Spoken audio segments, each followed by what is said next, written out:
कोणत्याही अफवांना बळी पडू नका. ब्राह्मण समाज ठामपणे भाजपच्या सोबत. अविनाश देशपांडे. प्रभाग क्रमांक 10 मध्ये भाजप विरोधी अपप्रचाराचा पर्दाफाश. ब्राह्मण समाज भाजपच्या 4ही उमेदवारांच्या सोबत. सिद्धिविनायक मुळे. जालना महानगरपालिका निवडणुकीच्या पार्श्वभूमीवर शहरातील प्रभाग क्रमांक 10 मध्ये भाजप विरोधात जाणीवपूर्वक अपप्रचार आणि अफवा पसरवण्याचा प्रकार समोर आलाय. ब्राह्मण समाज भाजपच्या उमेदवारांना मतदान करत नाही अशा खोट्या अफवा गेल्या 2 दिवसांपासून पसरवण्यात येत असल्याचा आरोप भाजपकडून करण्यात आलाय. या पार्श्वभूमीवर प्रभाग क्रमांक 10चे भाजप प्रभारी अविनाश देशपांडे यांनी माध्यमांशी बोलताना स्पष्ट खुलासा केला की मतदारांनी अशा कोणत्याही भूलथापांना किंवा अफवांना बळी पडू नये.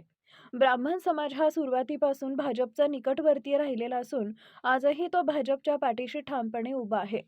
देशपांडे म्हणाले की तिकीट वाटपाचा निर्णय हा पक्षाकडून अत्यंत विचारपूर्वक आणि संघटनात्मक गरज लक्षात घेऊन घेतला जातो. केवळ कुणाचं तिकीट कापले गेले म्हणून समाजामध्ये अपभ्रंश पसरवणं किंवा मतदारांमध्ये संभ्रम निर्माण करणं चुकीचं आहे.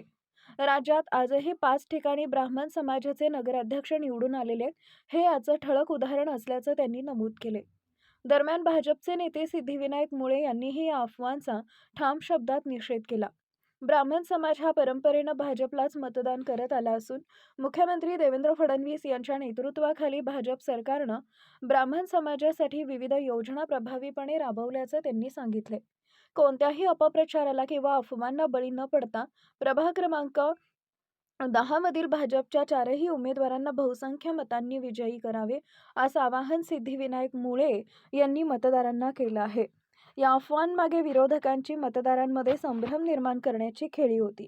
मात्र आता ती पूर्णपणे फसली असून जालना शहरातील संपूर्ण ब्राह्मण समाज भाजपच्या उमेदवारांसोबत ठामपणे उभा आहे असं भाजप पदाधिकाऱ्यांच्या वतीनं स्पष्ट करण्यात आली आहे. भारतीय जनता पक्ष हा कोणत्या एका विशिष्ट जातीचा नाहीये आणि भारतीय जनता पक्ष प्रत्येक जातीला सर्व समान मानत आलेला आहे आणि ब्राह्मण समाज हा अतिशय बुद्धिजीवी समाज म्हणून ओळखला जातो आणि तो बुद्धिजीवी समाज असल्यामुळे त्यांनी असा कोणत्याही निर्णय घेणं किंवा भाजप विरोधात आम्ही मतदान करणार आहोत अशी कोणतीही बैठक झालेली नाहीये आणि असा बैठकीत ठरलेलं पण नाहीये.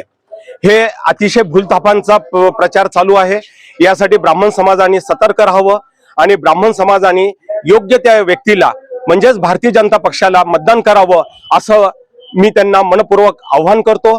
आणि भारतीय जनता पक्ष हा ब्राह्मणांचाच पक्ष आहे असंही नाहीये, तर हा सर्वांचा पक्ष आहे.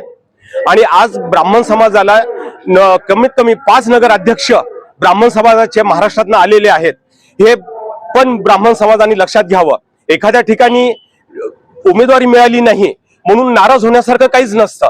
हे राजकारण आहे. योग्य व्यक्तीची निवड व्हावी लागते. योग्य निवडून येणाऱ्या व्यक्तीला तिकीट दिल्या जातं, कारण शेवटी पक्षाचा विजय होणं महत्वाचं असतं. त्या दृष्टीने भारतीय जनता पक्षाचे जे नेते मंडळी आहेत जालन्याचे आमचे, त्यांनी हा निर्णय घेतलेला आहे आणि तो निर्णय अतिशय योग्य होता. आणि कोणताही उमेदवार किंवा भारतीय जनता पक्षाचा एकही कार्यकर्ता या बाबतीत नाराज नाहीये. पण नाराज नसले तरी बाकीचे लोक मात्र विनाकारण त्याचा उहापोह करत आहेत, तर तो त्यांनी थांबवावा आणि ब्राह्मण समाजाने एकजुटीने भाजपच्या मागे उभं राहावं असं मी पुनश्च एक वार विनंती करतो. धन्यवाद. नमस्कार. आज या ठिकाणी प्रभाग 10च्या त्या प्रचार रॅलीसाठी उपस्थित माझ्यासोबत भारतीय जनता पार्टीचे नेते अविनाशजी देशपांडे, आमचे उमेदवार विजयजी पवार, सुनीलजी पवार, आमचे मनोजजी इंगळे आणि नईमभाई यांच्या प्रचारासाठी मी देडकरवाडी या प्रभागामध्ये आलेलो आहे.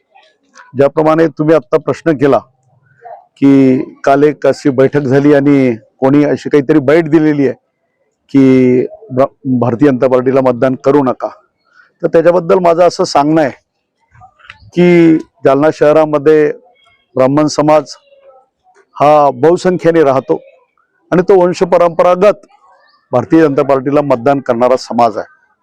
मग नरेंद्र मोदींच्या नेतृत्वाखाली असेल, देवेंद्रजीच्या नेतृत्वाखाली असेल, ब्राह्मण समाजासाठी EWSचं आरक्षण, परशुराम आर्थिक विकास महामंडळ आणि अमृत सारखी संस्था ज्या नेतृत्वाने दिली ते भारतीय जनता पार्टीचं सरकार आहे.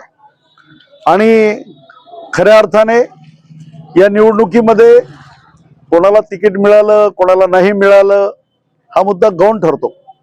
ज्यावेळेस तिकीट मिळाल्याच्या नंतर त्या सर्व पात्र उमेदवारांसाठी मत मागणं हा त्यांचा हक्क ठरतो आणि समाजाने सुद्धा मतदान करताना एक चांगला विचार करून मतदान केलं पाहिजे.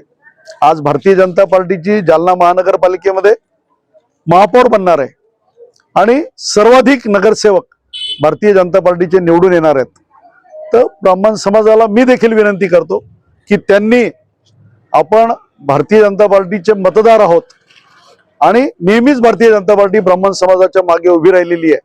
तर मी अशी विनंती करणार आहे की सर्व ब्राह्मण समाजाने या अशा भूलथापांना बळी न पडता भरघोस मताने भारतीय जनता पार्टीच्या या देडकरवाडी कसबा या प्रभागातील 4 उमेदवारांना आणि जालना शहरातील सर्व भाजपा उमेदवारांना मतदान करावे अशी विनंती मी भारतीय जनता पार्टीच्या वतीने करतो.